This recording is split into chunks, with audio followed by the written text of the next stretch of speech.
وموضوعه فعل المکلف ثبوتا او سلبا۔ علم فقہ کا موضوع یہ دوسری چیز ہے کہ علم کے آغاز میں اس کو جاننا لازمی ہے۔ کسی چیز کا موضوع ما یبحث فیہ عن عوارضہ الذاتیہ، جس علم کے اندر جس چیز کے عوارض ذاتیہ سے متعلق گفتگو ہوتی ہے وہی چیز اس علم کا موضوع بن جاتی ہے۔ جیسے کہ بدن انسانی علم طب کا موضوع ہے، اس لیے کہ علم طب کے اندر انسانی بدن سے متعلق اور اس سے آنے والے عوارض جو ہے وہ زیر بحث آتے ہیں، اس لیے بدن انسانی علم طب کا موضوع ہے۔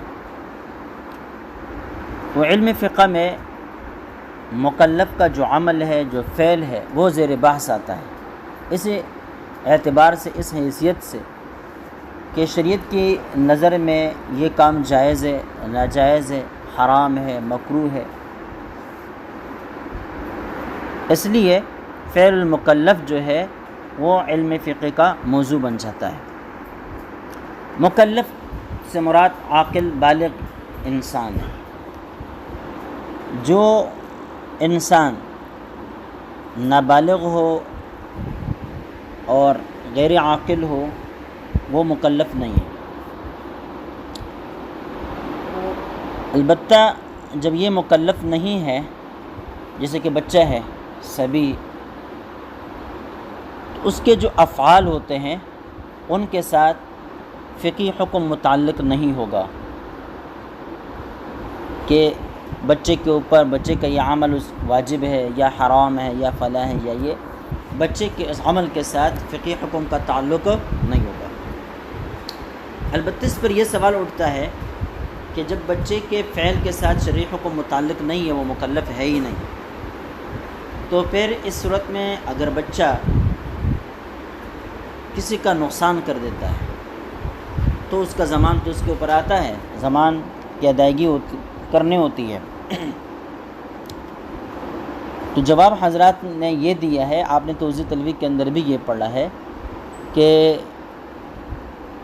یہاں جو ضمان کے حکم کی نسبت ہے اور اس کا جو تعلق ہے وہ بچے کے ولی کے ساتھ ہے، بچے کے ساتھ نہیں، اور بچے کے ولی کے ساتھ اس کا تعلق اس لیے ہے کہ ولی نے اس بچے کو ان جیسے نقصانات سے روکا نہیں، منع نہیں کیا۔ جیسے کہ کسی کا جانور اگر دوسرے آدمی کو نقصان پہنچائے تو جانور کے مالک سے ضمان وصول کر لیا جاتا ہے، حالانکہ جانور تو مکلف ہے ہی نہیں، لیکن مالک سے اس لیے ضمان وصول کیا جاتا ہے کہ اس نے اس کی حفاظت نہیں کی، اس کو باندھ کے نہیں رکھا اور کسی کے نقصان سے اس کو روکا نہیں۔ البتہ دوسری بات پر رہ جاتی ہے کہ بچہ جو عمل کرتا ہے، مثال کے طور پر وہ نماز پڑھتا ہے، روزہ رکھتا ہے، قرآن پاک کی تلاوت کرتا ہے، تو اس کو ثواب ملتا ہے۔ تو بھئی ثواب کا ترتب کیسے ہو سکتا ہے جبکہ وہ تو مکلف ہے ہی نہیں اس کا؟ تو بعض حضرات نے اس کا جواب یہ دیا ہے کہ بھائی یہاں ثواب باعتبار ما یؤول الیہ ملتا ہے کہ یہ اس کی اچھی عادت بنانے کا ذریعہ ہے، تو مستقبل کی طرف دیکھتے ہوئے اس کے لیے یہ چیزیں ثواب کا ذریعہ اب بن جاتی ہے۔ اور بعض حضرات کہتے ہیں کہ بچے کو ثواب نہیں ملتا بلکہ ان کے والدین کو جو ان کی تربیت کرتے ہیں ان کو اس کا ثواب مل جاتا ہے۔ البتہ بچے کے افعال کے اوپر صحت اور عدم صحت کا اطلاق ہو سکتا ہے کہ بچے نے یہ جو نماز پڑھی یہ صحیح ہے، صحیح پڑھی، اور یہ نماز جو پڑھی یہ صحیح نہیں پڑھی۔ تو صحیح ہونا نہ ہونا الگ مسئلہ ہے، ثواب کا ترتب اور عدم ترتب وہ الگ مسئلہ ہے۔ بہت ساری صورتوں میں بظاہر میں نماز بالکل درست ہوتی ہے لیکن اس کے اوپر ثواب نہ ملے، یہ بھی ہو سکتا ہے۔ مثال کے طور پر ایک شخص نماز تو صحیح پڑھ رہا ہے لیکن ریاکاری کے لیے پڑھ رہا ہے، دل کے اندر ریا ہے اور دکھلاوا ہے، تو ساری چیزیں درست اور صحیح ہونے کے باوجود بھی اس پر ثواب نہیں ملتا۔ اور بعض صورتیں ایسی ہوتی ہیں کہ وہاں عدم صحت ہے لیکن ثواب اس کے اوپر مرتب ہوتا ہے۔ مثال کے طور پر اگر کوئی شخص نے نماز پڑھی، اس میں کوئی غلطی کر گیا ہے لیکن اس کو غلطی کا احساس وغیرہ کچھ بھی نہیں ہوا یا سہو ہو گیا، تو اس بنا پر فقہی اعتبار سے دیکھا جائے تو نماز درست نہیں ہے، لیکن کیا ہے اس کی نیت کے اعتبار سے نماز درست ہے، اس نے اپنے آپ کو تھکایا ہے، محنت کی ہے، کوشش کی ہے اور اس کے ذہن میں کوئی خرابی بھی نہیں ہے، اس وجہ سے ثواب تو اس کو مل سکتا ہے، ثواب کا احتمال تو ہے، لیکن اس کا غیر صحیح ہونا متعین ہے۔ لہذا ثواب کا ملنا نہ ملنا یہ صحت اور عدم صحت کے ساتھ اس کا تعلق نہیں ہے، نیت کے ساتھ اس کا تعلق ہوتا ہے بسا اوقات۔ پھر ایک دوسری بات سمجھنے کی ہے، بہت اہم ہے۔ دیکھیے یہ فعل المکلف ہے، فعل کے اطلاق دو معنوں پر ہوتا ہے، ایک فعل معنی مصدری یعنی ایقاع یعنی کوئی کام واقع کر دینا، اور ایک کام کے وقوع کی صورت میں جو چیز سامنے آتی ہے اس چیز کو، اس ہیئت کو، اس صورت کو بھی فعل کہا جاتا ہے۔ مثال کے طور پر ایک ہے نماز اور ایک ہے نماز پڑھنا۔ اب نماز کیا ہے؟ وہ افعال کثیرہ کا مجموعہ ہے۔ جب کوئی شخص نماز ادا کرتا ہے اس صورت جو شکل سامنے آتی ہے، جو ہیئت سامنے آتی ہے وہ نماز ہے، اور نماز کی ادائیگی یہ فعل نماز ادا کرنا ہے۔ تو اب یہ دوسرا والا معنی مصدری ہے، اور پہلے والے معنی کو حاصل بالمصدر کہا جاتا ہے، پہلے والے معنی کو حاصل بالمصدر کہا جاتا ہے۔ یہ جو کہہ رہے ہیں کہ فعل المکلف، تو یہاں اس سے حاصل بالمصدر والا معنی مراد ہے، دوسرا والا معنی مراد نہیں ہے، اس لیے کہ اس کے اندر تسلسل ہے، وہ کسی قدرت میں نہیں، وہ فعل اعتباری ہے۔ ثبوتاً او سلباً، اب چونکہ فعل مکلف یہ در حقیقت اس علم فقہ کا موضوع ہے، تو تکلیف اس کے اندر اصل چیز ہے، تو ثبوت اور سلب کا تعلق اسی تکلیف کے ساتھ ہے، یعنی تکلیف اس میں ثابت ہو او سلباً، یا تکلیف اس میں سلب کر دی گئی ہو۔ تکلیف کا ثبوت جیسے کہ واجب احکام اور حرام کے اندر، کہ واجب میں کسی عمل کے کرنے کی وجہ سے انسان کو تکلیف و مشقت اٹھانی پڑتی ہے، اور حرام میں بچنے کی صورت میں انسان کو مشقت اور تکلیف اٹھانی پڑتی ہے۔ دل چاہ رہا ہوتا ہے کہ یہ کام میں کر لوں، لیکن اس سے کیا ہے اپنے آپ کو بچاتا ہے، تو یہ اپنے آپ کو بچانا یہ بھی گویا کہ اپنے آپ کو مشقت اور تکلیف میں ڈالنا ہے۔ لہذا ثبوت کا تعلق یہ وجوب اور حرام کے ساتھ ہوگا کہ اس میں تکلیف ہے، یا وجوب فعل کی صورت میں، یا اجتناب اور ممانعات عن الفعل کی صورت میں، او سلباً، یا اس میں تکلیف کا سلب ہو، تکلیف ہو ہی نہیں، جیسے کہ افعال مندوبہ ہے اور یا اس طرح مستحبات۔ اب یہ دیکھیں شریعت کے اندر بہت ساری چیزیں ایسی ہیں جس میں تکلیف نہیں ہے، ثواب ہی ثواب ہے، جیسے کہ مستحبات سنت ہے، سنت غیر مؤکدہ وغیرہ، ٹھیک ہے۔ تو پھر چونکہ اس میں تکلیف تو نہیں ہے، جب تکلیف نہیں ہے تو پھر اس کو فعل مکلف بھی، اس کو علم کا موضوع بھی قرار نہیں دینا چاہیے۔ تو جواب یہی ہے کہ بھائی یہ سلب کا ہم نے جو قید لگائی نا، اس میں سلب تکلیف ہے، اس میں کیا ہے سلب تکلیف ہے، تو مکلف کا فعل چاہے اس میں تکلیف کا ثبوت ہو یا سلب ہو، دونوں صورتوں میں وہ علم فقہ کا موضوع ہے، سمجھ گئے۔ وَاِسْتِمْدَادُهُ مِنَ الْكِتَابِ وَالسُنَّةِ وَالْإِجْمَاعِ وَالْقِيَاسِ، علم فقہ کا استمداد آپ جانتے ہیں کہ یہ باب استفعال سے مصدر ہے، مدد طلب کرنا۔ تو علم فقہ میں مدد کس چیز سے طلب کی جاتی ہے، یعنی علم فقہ کا ماخذ کیا ہے، علم فقہ کو مرتب کرنے میں کس چیز سے مدد لی گئی ہے، تو وہ کہتے ہیں من الکتاب والسنت والاجماع والقیاس، چار چیزیں کتاب ہے، سنت ہے، اجماع ہے اور قیاس۔ اس کے علاوہ اور بھی بہت ساری چیزیں شریعت کے ماخذ میں سے ہیں۔ مثال کے طور پر شرائع من قبلنا، ہم سے پہلے جو شریعتیں ہیں وہ بھی ہاں کیا ہے، شرائع ما قبل لوگوں کی شریعتیں، وہ بھی ہمارے لیے حجت ہے، لیکن علی اطلاق نہیں، ان کی کئی حیثیتیں ہیں۔ پہلی والی شریعت کے احکام اگر قرآن پاک کے اندر یا کسی حدیث کے اندر ذکر ہو اور ان کے اوپر کوئی رد نہ ہو، اور یا تو یہ ہو کہ اس کے اوپر رد ہوگی، اگر اس کے اوپر رد ہو تو پھر وہ منسوخ ہے، ہمارے لیے وہ معمول نہیں بنیں گے، اور اگر ان کے اوپر رد نہ ہو تو پھر دیکھنا یہ ہوگا کہ ہماری شریعت کے دیگر احکام کے وہ مخالف ہے یا موافق ہے۔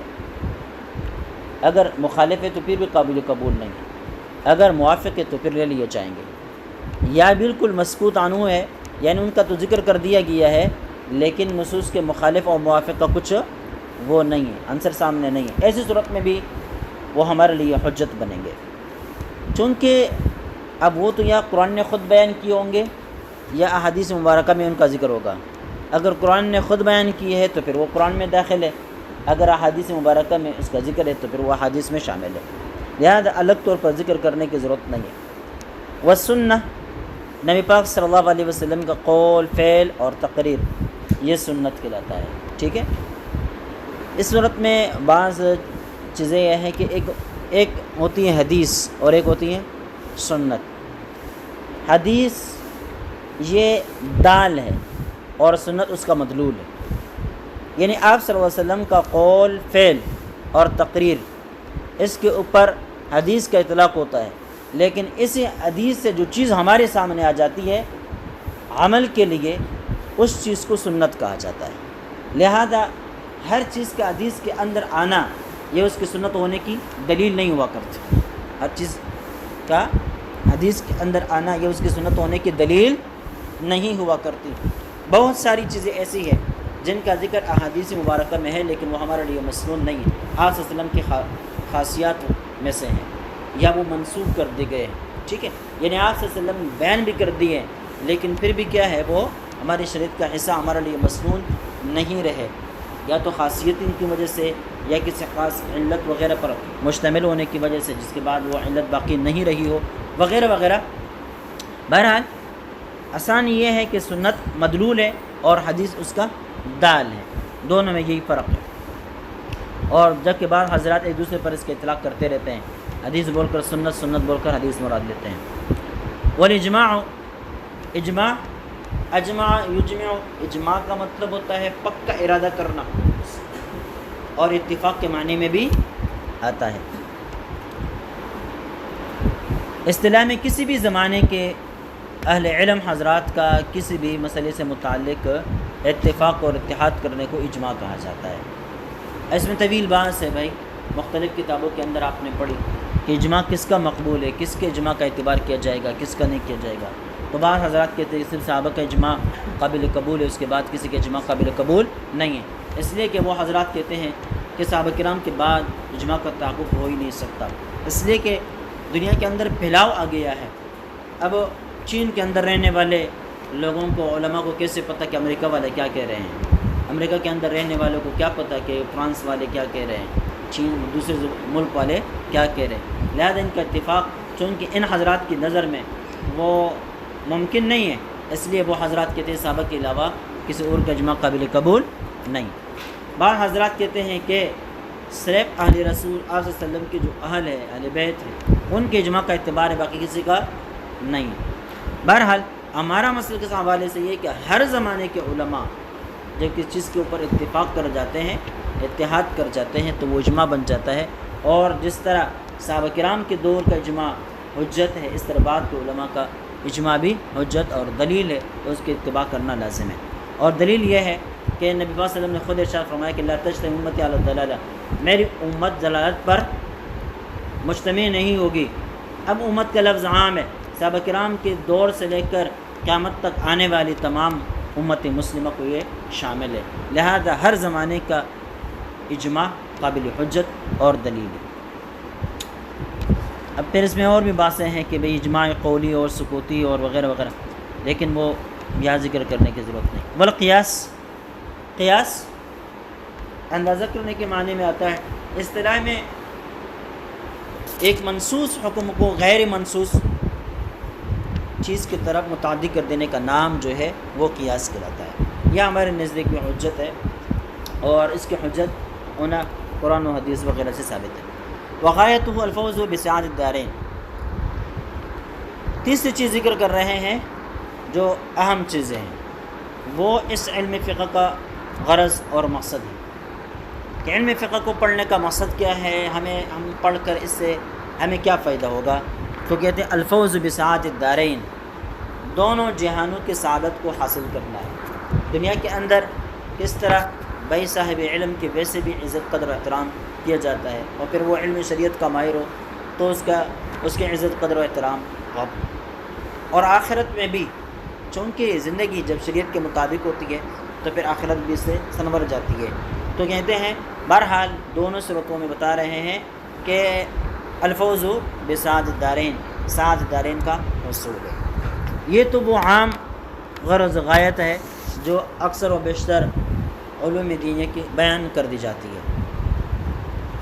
ویسے خصوصی طور پر اس علم کے غرض اور مقصد یہ ہے کہ اللہ تعالیٰ کے احکام کو پہچان کر ان کے اوپر عمل کیا جائے، اور اس کے ذریعے سے اللہ تعالیٰ کی رضا حاصل کیا جائے۔ حرام ہو تو اس سے بچا جائے، حلال ہو تو اس کے اندر رہتے ہوئے ان کے مطابق عمل کیا جائے، واجب ہو وغیرہ وغیرہ تو اس کے اوپر عمل کر کے اللہ کی رضا حاصل کی جائے۔ اما فضلہ فکثیر شہیر، اس علم کی فضیلت کہتے ہیں فکثیر شہیر، بہت ہی مشہور ہے، اس کو ذکر کرنے کی ضرورت ہی نہیں ہے، لیکن ویسے کہہ دیتے ہیں ومن ما فی الخلاصہ وغیرہ، خلاصہ وغیرہ کتابوں میں ہے۔ بھائی آپ نے مشکات کے اندر مختلف کتابوں کے اندر پڑھا من یرد اللہ بہ خیرا یفقہہ فی الدین، جس کے ساتھ اللہ تعالیٰ خیر اور بلائی کا ارادہ فرماتے ہیں تو اس کو دین کا فہم اور سمجھ عطا فرما دیتا ہے۔ بھائی دین کا فہم الفاظ نہیں ہے، دین کا فہم کسی کہانیاں اور ان کی جو ہے وہ تاریخی واقعات نہیں ہے، بلکہ دین کا فہم جو ہے وہ اس کے حلال اور حرام کو جاننا ہے۔ ایک شخص کو عربی کا ایک لفظ بھی نہیں آتا لیکن اس کو حلال و حرام کا پتہ ہے تو وہ کامیاب عالم ہے، اور ایک شخص کو عربی سارے سب کچھ آتا ہے لیکن اگر اس کو حلال و حرام کا پتہ نہیں ہے تو وہ عالم نہیں کہلا سکتا شریعت کی نظر میں۔ اس لیے شریعت کی نظر میں عالم وہی ہے جو حلال و حرام کو جانتا ہے، اس کے مطابق زندگی گزارتا ہے۔ کہتے ہیں النظر فی کتب اصحابنا من غیر سماع افضل من قیام اللیل، خلاصہ وغیرہ کتابوں میں ہے کہ ہمارے اکابر کی کتابوں کو دیکھنا اور ان کا مطالعہ کرنا من غیر سماع، کسی محدث کسی فقیہ کے سامنے بیٹھ کر سننے کے بغیر، افضل من قیام اللیل، رات بھر نفل نماز پڑھنے سے افضل و بہتر ہے۔ اس وجہ سے وہ کہتے ہیں کہ عالم کی نیند اور جاہل کی جو ہے نا عبادتیں دونوں برابر نہیں ہو سکتی۔ اب یہ بتا رہے ہیں کہ آدمی کڑے ہو کر نفل پر نفل پڑھ رہا ہے، اور دوسری طرف جو ہے ایک عالم، ایک فقیہ اور ایک طالب علم اور تخصص کرنے والا کوئی ساتھی وہ کیا ہے فقی کتابوں کے اندر مصروف مطالعہ کر رہا ہے، تو اس کا یہ مطالعہ دوسرے کے نفل نمازوں سے اس کے لیے زیادہ باعث ثواب ہے۔ وتعلم الفقہ افضل من تعلم باقی القرآن، فقہ کا سیکھنا یہ قرآن پاک کے باقی حصے کے سیکھنے سے زیادہ افضل ہے۔ کیا مطلب ہے؟ بھائی نور انوار کے اندر شاید آپ نے پڑھا ہے کہ تقریباً 500 آیتیں ہیں جن کے اندر احکام کا ذکر ہے، جن کے اندر کیا ہے احکام کا ذکر ہے، اور باقی آیات قرآن پاک کا باقی حصے جو ہے وہ یا تو ماقبل امتوں کے حالات سے متعلق ہے، یا وعظ نصیحت و تذکیر سے متعلق ہے وغیرہ وغیرہ۔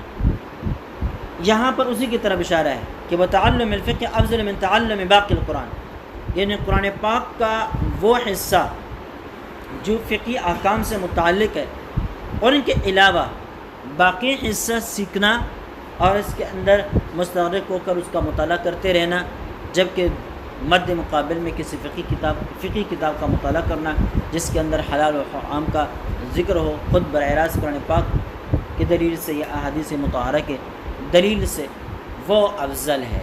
بات آئی سمجھ میں؟ اس لیے کہ ان کتابوں سے آپ کو شریعت کے حلال و حرام کا پتہ چل جاتا ہے، اور قرآن پاک کا جو باقی ماندہ حصہ ہے اس سے آپ کو حلال و حرام کا پتہ نہیں چلتا۔ زیادہ سے زیادہ یہ کہ ماقبل امتوں کی حالت کا آپ کو پتہ چل جاتا ہے، یا وعظ و نصیحت، تذکیر، اور یا جو ہے توحید باری تعالیٰ امثال و مثالوں کے ذریعے سے سمجھنا آپ کو آ جاتا ہے۔ باقی جو ہے آپ کو حلال و حرام کا پتہ نہیں چلتا۔ تو اصل علم چونکہ حلال و حرام کا ہے، اس وجہ سے کہہ رہے ہیں کہ وہی سیکھنا، حلال و حرام سے متعلق کتابوں کو دیکھنا، یہ زیادہ فضیلت والا ہے۔ وجمیع الفقہ لا بد من، قرآن پاک کا باقی حصہ سیکھنا تو لازمی نہیں ہے۔ قرآن پاک کہ اگر کچھ صورتیں بھی کسی کو آتی ہیں تو یہ فرض عین ہے تاکہ نماز اس کے ذریعے سے ادا کی جا سکے۔ باقی قرآن پاک کی تلاوت کرنا یا اس کو پورا سیکھنا یہ کوئی فرض عین نہیں ہے، جبکہ فقہ اور خصوصاً جس آدمی کا جس شعبے کے ساتھ تعلق ہو اس سے وابستہ احکام کا سیکھنا یہ فرض عین کے درجے میں۔ اس وجہ سے کہہ رہے ہیں کہ فقہ کا سیکھنا یہ زیادہ افضل اور بہتر ہے۔ وفی الملتقط وغیرہ عن محمد لا ينبغي للرجل ان يعرف بالشعر والنحو لأن آخر امره للمسألة والتعلیم الصبیان۔ امام محمد رحمہ اللہ سے منقول ہے، وہ فرماتے ہیں کسی آدمی کے لیے یہ مناسب نہیں ہے کہ ان يعرف بالشعر، کہ وہ شعر و شاعری کے ساتھ شہرت پالے، مشہور شاعر بن جائے اور لوگ جو ہے واہ واہ اس کے پیچھے کرنے لگے۔ والنحو، اس طرح امام النحو امام الصرف بن جائے، یہ کوئی کمال نہیں ہے، یہ کوئی کمال نہیں۔ کیوں؟ لأن آخر امرہ للمسئلہ، شاعر بنے گا، شاعری کرے گا تو اس کا نتیجہ کیا نکلے گا؟ بکاری بن جائے گا۔ شاعر آدمی کچھ کاروبار تو کر نہیں سکتا، سارے دن جو ہے نا اس کے دل و دماغ کے اوپر مختلف قسم کے خیالات وارد ہوتے رہتے ہیں اور ان کو الفاظ کا جامہ پہناتے رہتے ہیں، کاروبار وہ نہیں کر سکتا۔ لہذا جب وہ کاروبار نہیں کر سکتا، تجارت نہیں کر سکتا، تو پھر وہ کیا کرتا ہے؟ شعر و شاعری کو اپنی کمائی کا ذریعہ بنا لیتا ہے۔ اب شعر و شاعری کو کمائی کا ذریعہ کیسے بنا لیتا ہے بھائی؟ کبھی ایک کی تعریف کر دی، کبھی کسی کو حجو بیان کر کے اس کے دشمن سے پیسے وصول کر لیے کہ تمہارا فلاں دشمن کے خلاف میں پورے غزل کے لکھ دوں گا، پورا جو ہے نا قطع لکھ دوں گا، اتنے اشعار کہہ دوں گا، آپ نے مجھے اتنا دینا ہے، اس لیے کہ وہ بدنام ہو جائے گا، یا میں تمہاری اتنی تعریفیں کروں گا اور مجھے آپ نے یہ دینا ہے وہ دینا ہے۔ بہت سارے لوگوں نے شاعروں کو اپنی تعریفوں کے لیے رکھا ہوا ہوتا ہے، ان کو نئے نئے کہتے ہیں نظمیں بناؤ، نئے نئے اشعار کہو، اور کیا ہے ان کو ٹکٹ کی صورت میں یا کسی اور بہانے سے رقمیں دیتے رہتے ہیں۔ تو کہتے ہیں شعر و شاعری کا آخری نتیجے پھر کیا نکلتا ہے؟ بکاری پن و تعلیم الصبیان، اور نحو کے امام النحو بن جائے، امام الصرف بن جائے، ساری زندگی نحو میں گزاری تو نتیجہ کیا نکلے گا؟ بچوں کے استاد بنے رہیں گے، کوئی بڑا آدمی آپ کے سامنے بیٹھنے کے لیے تیار نہیں ہوگا، اس لیے کہ علم النحو علم الصرف یہ بچوں کا علم ہے، بچے ابتدائی زمانے میں ان کو سیکھتے ہیں۔ لہذا کوئی بہت بڑے عمر کا ہو، امام النحو امام الصرف ہو، ان کا واسطہ ہمیشہ کے لیے بچوں ہی کے سر پڑتا ہے۔ ولا بالحساب، حساب کے اندر بھی شہرت نہیں ہونا چاہیے۔ کیوں؟ لأن آخر امرہ الی مساحۃ الارضین، اس لیے کہ کیا ہے اس کا آخری نتیجہ یہ نکلتا ہے، کبھی زمین کے ایک حصے کو ناپتا ہے، کبھی دوسرے حصے کو ناپتا ہے، کہتے ہیں اتنے کلومیٹر ہو گیا، اتنا فلاں ہو گیا، سمجھ گئے؟ تو کہتے ہیں یہ خواری پھر اس کے مقدر ہوتی ہے۔ لہذا ٹھیک ہے، یہ علوم اتنے درجے تک حاصل کر لو کہ جن کے ذریعے سے تم قرآن و حدیث کو سمجھ سکو، بس اس کو اپنی زندگی کا مقصد بنا لینا کہ ساری زندگی قرآن کو اٹھائے ہی نہیں ہے، بس نحو ہے، صرف ہے، نحو ہے، صرف ہے، شعر شاعری ہے، اور کیا ہے؟ ریاضی ہے، اور کوئی کام کرتا نہیں ہے، تو یہ اپنے وقت کے ضیاع کے سوا کچھ نہیں۔ ولا بالتفسیر، تفسیر کے ساتھ اتنا مشغلہ رکھنا کہ اس کے علاوہ تمہیں کچھ آئے ہی نہیں، تو یہ بھی کیا ہے؟ اپنے وقت کا ضیاع ہے۔ اس لیے کہ قرآن پاک سے مقصد میں نے کئی مرتبہ بتلایا حلال و حرام کو جاننا ہے، لیکن آپ تفسیر کے اندر اتنے مستغرق ہو گئے، باب پڑھ رہے ہیں، صورت پڑھ رہے ہیں، صورت اتنے بابوں میں ہے، ایک باب کے اندر اتنے مسائل ہیں، اتنا آیت سے لے کر فلاں تک ہے، فلاں آیت کا فلاں کے ساتھ ربط ہے۔ اب یہ ربطیں، یہ چیزیں بیان کرتے کرتے گھنٹے گزر جاتے ہیں، اور ایک بھی کوئی اچھی سی بات علم سے متعلق ان لوگوں کی زبان سے نکلتی نہیں۔ میں نے بہت بڑے مفسر کو دیکھا، ہمارے مدرسے میں آئے ہوئے تھے ختم بخاری پر، تو ان کو دعوت دی گئی کہ آپ کچھ ارشادات فرمائیں۔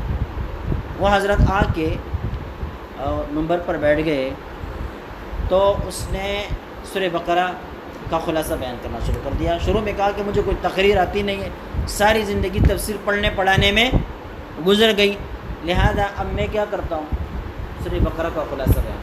اب اس نے سورہ بقرہ کا خلاصہ بھی کیا بیان کیا، کہتے ہیں سورہ بقرہ میں اتنی آیتیں ہیں، اتنے رکوعات ہیں، اتنے ابواب ہے، ایک باب کے اندر یہ مسئلہ ذکر ہے، دوسرے باب کے اندر یہ مسئلہ ذکر ہے، تیسرے باب کے اندر یہ مسئلہ ذکر ہے۔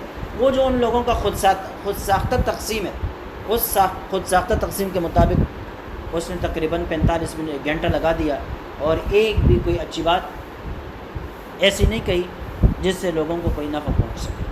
تو بہرحال کہتے ہیں کہ اس کے اندر اپنا وقت لگانا، اور یہ حضرات تو بعض حضرات جو مفسرین کے نام سے مشہور ہے، خصوصاً ہمارے KPK میں، ان لوگوں کو تو قرآن پاک کے الفاظ بھی صحیح پڑھنے نہیں آتے اور مفسر بنے ہیں، تو بھائی یہ کوئی کمال کی بات نہیں ہے۔ قرآن پاک حلال و حرام جاننے سے متعلق احکام دینے کے لیے آئے، آپ ان کو جانیں، بہترین انداز سے جانیں، استنباط۔ یہ لوگ زمانے سے 50 سالوں سے ہم سنتے آ رہے ہیں کہ یہ مفسر بنے ہیں، لیکن ان مفسرین کا آج تک کوئی تفسیر بھی سامنے نہیں آئی جس کے اندر کوئی شرعی احکام قرآن پاک کی نصوص اور دلائل اور استنباط کے ذریعے سے ان کے اندر ذکر کر دی گئے ہو۔